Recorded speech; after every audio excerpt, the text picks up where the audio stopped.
But we've been too keen also to go along with the evil. So somebody left a comment on one of my last episodes. It's the episode that I mentioned that got a lot of views. And I've seen it. A person called me, you are so deluded. You're so propagandized and deluded. And I believe then they were hinting at my take. One of the comments, which they also left, they left two, was hinting at my take on abortion and immigration. I haven't responded to the comment yet. I suppose I'm responding to it now. Before I get into my next story with how evil some other things that we've done are. And there's two things they mentioned about the realities of immigration and abortion. And the reality of immigration is that it has been used as a political weapon. Okay, I'm not necessarily making any comments about whether it's good or bad in theory, right? Or whether it's good and bad in and of itself. I'm not being, one of those people that says, sorry, ladies and gentlemen, I just realized there's something on my lip. I do apologize. I'm one of those people that's going to necessarily say all immigrants are bad and all of this stuff, right?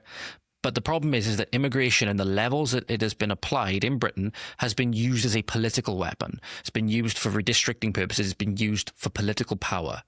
Okay? And that's why people have struggled maybe to explain it that way. Maybe they don't connect the dots in that way. And it makes them seem very hateful. Right? Not necessarily hate anybody. Right? You can't necessarily think that, all humans are born with inherent dignity and all stuff like this, right?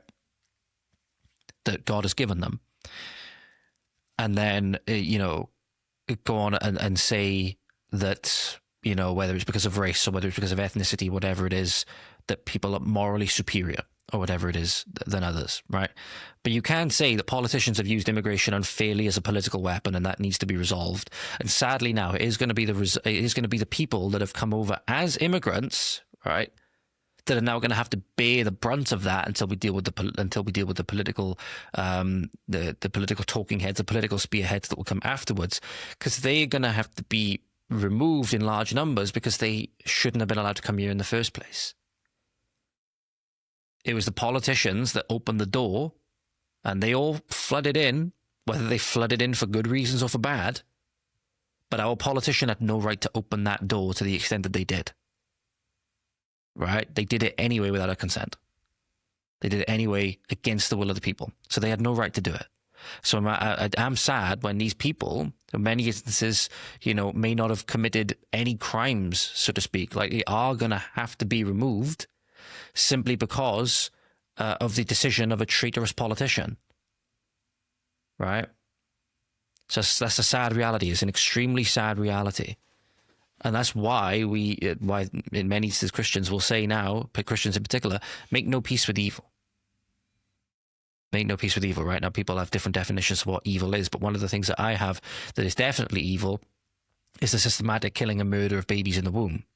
And in many instances, the people who facilitate this and want to facilitate this only want to do so to kill the baby. You have people who are outright witches that come out and say that they want to devote the baby to Satan, and they'll actually try and pay people to have abortions, right? And women will go to them and they'll get paid to have this abortion because the witch wants to do it in order to gain some power from what they believe, right? Whether you believe it or not, it doesn't matter. They do, right?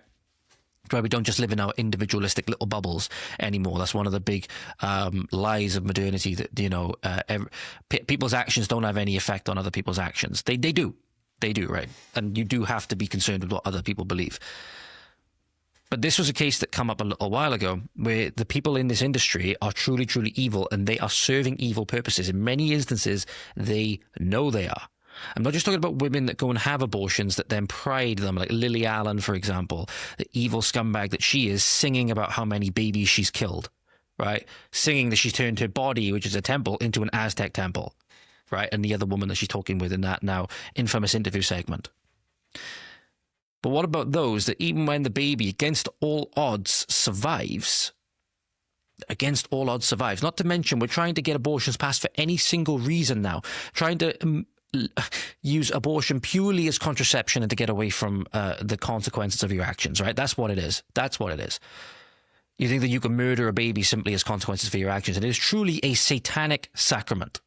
It's truly a satanic sacrament. When a baby gets killed in this way, all of hell rejoices. Make no mistake about it. That's a line from Nefarious, by the way. If you haven't gone and watched that film, really do go and watch that film.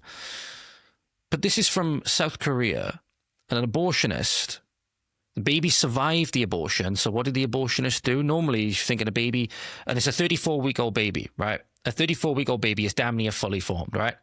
It's damn near goddamn fully fucking formed. It's well late into the third trimester. Survived the abortion. So do you think maybe then it gave it care to help it survive? You know, you tried to kill it, but oh well, it survived. You followed your plans or whatever. No, they drowned it in a bucket of water. They drowned the baby in a bucket of water.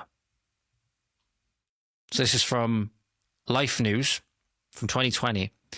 An abortionist in South Korea has been convicted of drowning a 34-week-old baby who survived a botched abortion. The horrific case shows the problem of late-term abortions as a whole, and infanticide, which is exactly what it is a whole world one. It's a worldwide one.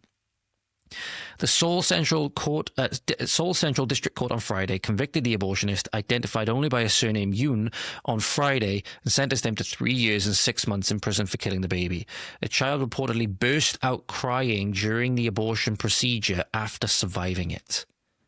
From the Korea Times, medical staff who participated in the operation have consistently said they heard the baby crying.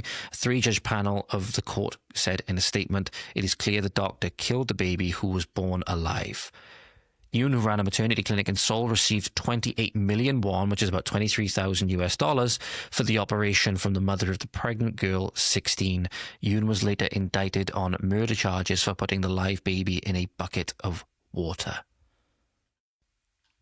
So when I say, ladies and gentlemen, that this is an evil industry, I understand that there's the fringe cases whereby it's the rape of a young girl or whatever it is, or it's whatever, threat to the mother, whatever it may be, right? All of these things. The people want then to use the exceptions in order to make the murder of babies more mainstream. They want to use the exceptions to make the rule. Not have the rule in place and deal with the exceptions as they come, right? We want to use those exceptions to make a blanket rule by anybody should be allowed to kill this baby for no reason, or for whatever reason they want, rather. Only because their only justification is that it's in one particular location and not another particular location. Shows the incongruity with the pro-abortion position, which I won't call the pro-choice position, because the choice to kill a baby isn't a choice that anybody has. The baby's no different when it's inside the womb at 34 weeks to when it's outside. It still needs care. It still can't survive on its own. So the viability argument falls apart right away. The viability argument falls apart right away because the baby's not viable on its own. Children really are not viable on their own until they hit a certain age, right? So viability makes no claim here. You know, not that it's a claim anyway. But this is the thing. The whole point behind it is this disgusting satanic ritual where they want to kill and sacrifice babies. And these are the fruits, I know many people don't want to hear it, these are the fruits of feminism. These are the fruits of feminism, which ultimately go back to Satanism. So the origins of feminism go back to like Wiccan practices and truly, truly evil people.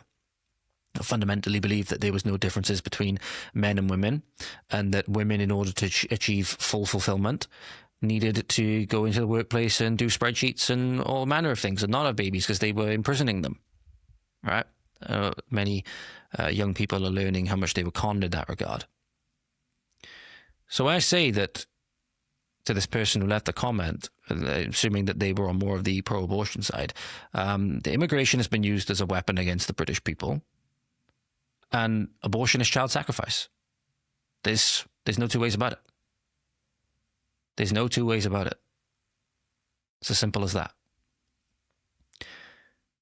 And as I said, in the UK especially, they want to try and expand this stuff. So I believe this is in the UK. It might not be in the UK, but it was posted by Right to Life UK. There was a pregnant mother, and because her baby had Down syndrome, at 38 weeks they offered her an abortion.